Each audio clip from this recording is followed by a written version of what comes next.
Студия Баястан тартуулайт.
Президентimiz Садыр Нуркожоевичтин демилгези менен Жашыл Мурас улуттук программасы баардык Кыргызстандын булуң учунда жүрүп келатат.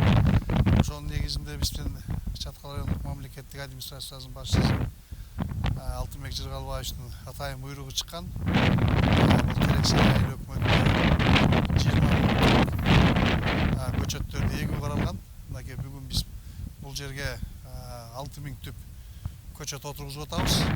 Бул биздин бүгүнкү погодобузга туура келет, аба ырайыбызга. Бул бүгүн Ысык Көл областынан келди.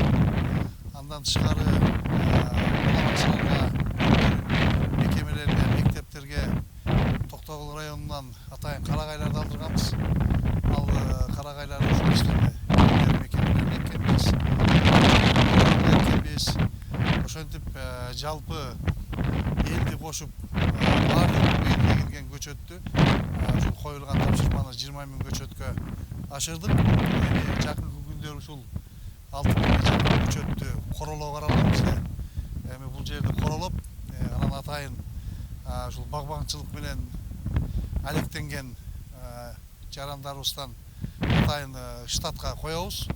Анан ушул келечекте ушул 6 000 көчөттү 1-2 жыл жакшылап карап, анан 4-5 жылдан кийин мөмө бере баштагандан кийин биздин ушул Терексе айыл өкмөтүнө караган баардык билим берүү мекемелерине балдар үчүн кызматтар көрсөтүлөт.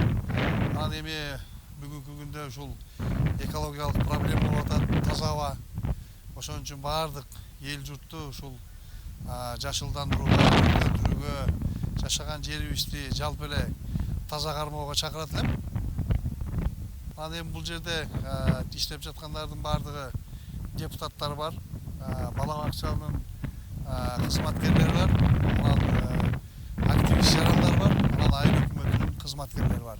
Ушулардын баардыгына жеке өзүмдүн атымдан жана Терексе айыл аймагынын эмгек жамаатынын атынан ыраазычылык билдирем.